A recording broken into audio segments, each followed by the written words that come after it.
So today we're going to be talking about a topic that is near and dear to all of our hearts. But before we go jumping straight into that, I'm going to make Bob wait for it just a minute. Before we jump into that topic, I have three things here. I have soil, which is representing land. I have oil. This isn't vegetable oil. You wouldn't want to cook with it. It's Pennzoil, petroleum, motor oil for your car. And I have diamonds, real ones, right here in this baggie. So can anyone tell me, what do these three things have in common? They all come from the earth. They all come from the earth. They're both limited resources. They're all limited resources, exactly. They all come from the earth, which makes them natural resources, and they're very limited. We don't have a whole lot of them. Throughout the 1800s, across the American West, the new Americans, the white settlers, went to war with the natives. They wanted the land. In fact, right here in Florida, there were 3 different periods of conflict with the Seminole Indians. We wanted this land down here where they were living. Some of you might recognize pictures like this. In the early 1990s, Iraq invaded Kuwait. And there were a lot of causes to that war. But one of those causes was that Iraq accused Kuwait of drilling sideways into their oil wells. This is one of the pictures of the Iraqi soldiers burning the oil wells on their exit. Finally, the Sierra Leone region of Africa is known for producing some of the world's top quality diamonds. Now historically, this diamond trade has been managed by the government, and the people really haven't seen any of those profits trickle down to them. So in recent years, rebellions have started. The people have started trying to take over those diamond mines. Who controls the diamonds, controls the profits. Now can you see one more thing that these 3 limited natural resources have in common? People fight over them. People fight over them, exactly. They are limited, and we value them so highly to lead to actual combat. Some people estimate that the next great wars of the future will not be over land, oil, or diamonds, but rather the next valuable commodity is the stuff of life. And how we manage it today will determine how we survive tomorrow. But just how important is water? I mean, let's take a look at our own bodies. Look down at it. It's about 2/3 water, believe it or not. I don't think it's any surprise that we need water to live. It takes the nutrients that you're all taking in right now, carries them to all your organs and extremities, helps you function. And I don't need to tell you that most of the waste you're going to put out is liquid-based, so it rids your bodies of toxins. Being that we're warm-blooded, we need water to help maintain our metabolism and our body temperature. How good does it feel on a hot day to get a nice cold glass of water? It cools you down instantly. But if you can't remember any of those facts, I want you to remember one thing, and that is that without water, your body would shut down within a matter of days. So let's take a look at our Earth. We've got more than enough water to go around, right? You can walk out to the pier at Naples, look out on an endless sea of water.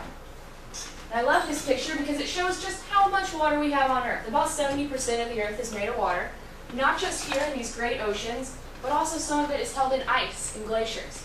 What's this wispy white stuff circling the entire globe? Clouds. Clouds, water vapor.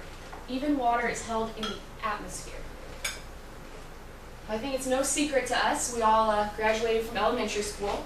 We know that water changes states and it moves through a cycle. It's constantly changing states and locations.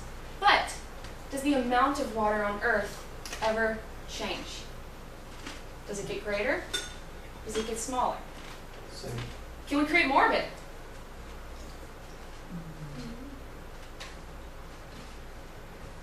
No, we can't. I'm sure scientists are working on it.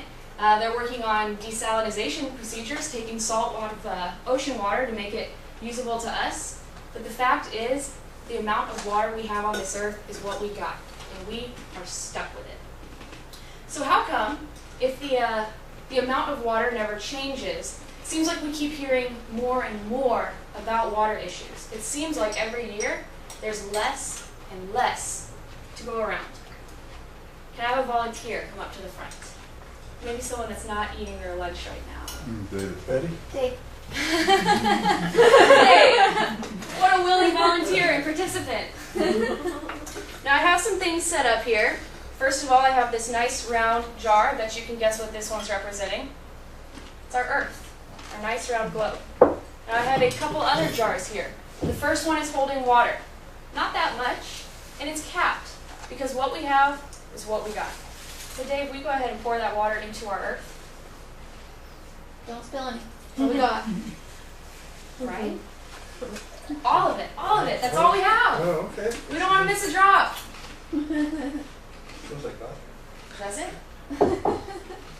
Came from Goodwill. So in 1804, the very same year that Lewis and Clark began their exploration west, our Earth reached one very important milestone. 1 billion people were living on it. Here's our people here. Now this one doesn't have a cap and it's a bigger jar because, well, we can get more people, we all know that. So what I want you to do, Dave, is go ahead and put in a 1/4 cup of this rice to represent 1 billion people.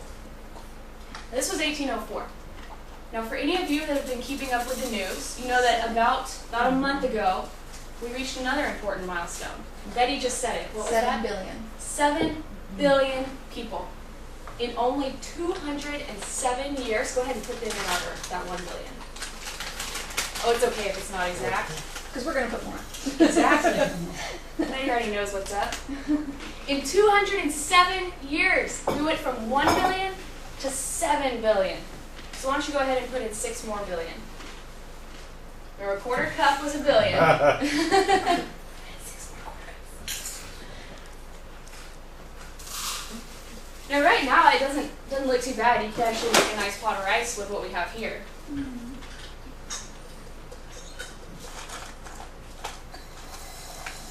There we go. Now, that was only 4 more billion. Add a few more. We're breeders, you know. Wow. All right. Thanks, Dave. So what just happened to our Earth here? Our water supply went down. It went down. Well, the water supply is still there. It's just getting stretched pretty thin. There's still enough. Pretty polluted too. It's pretty polluted, yeah. It's pretty gross. You wouldn't drink that. Would you want to make rice with this ratio we have here? Nope. No, probably wouldn't work out. Now, scientists predict that in the next 14 years, by 2025, half the Earth's population will not have access to clean drinking water. Now, I put up a map here showing you what, there's only 6 countries that could actually hold half the Earth's population, or that currently do. But, I mean, we don't know how many people are in India or China. It doesn't make a lot of sense to us. So let's make it a little bit more personal. Deb, I see you don't have any water today, so I brought you some. There you go, in case you want it later. All right, let's see. Who else? Dave, you were such a great participant in that last example, so I want to give you some here, just in case you want it. You don't have to have it, but if you want it. Let's see. Betty, do you need any water? Sure. You do? Yep. Yeah, you can't have any. I'm going to keep this one for myself, because I know this isn't going to last all day long. I talk a lot, so I'm sorry. I just understand with my dad. That's all I've left. I want everyone to close their eyes. I want you to imagine standing in line for your weekly ration of water.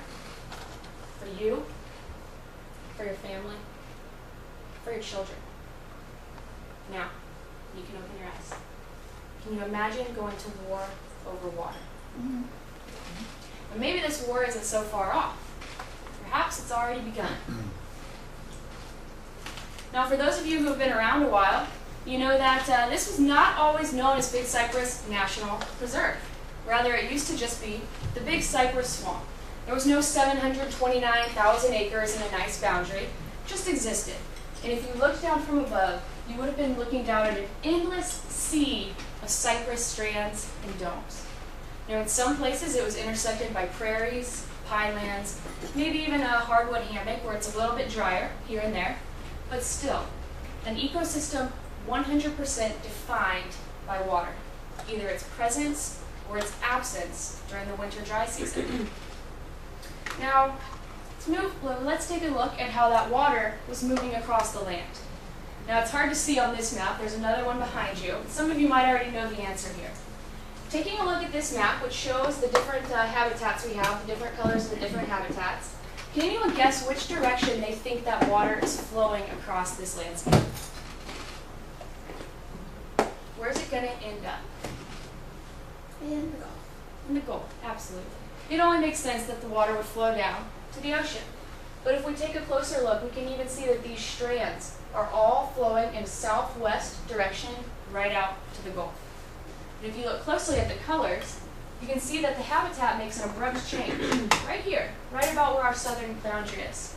It goes from cypress swamp, a few prairies and marshes, into estuary. Some people have called coastal estuaries the cradles of the ocean.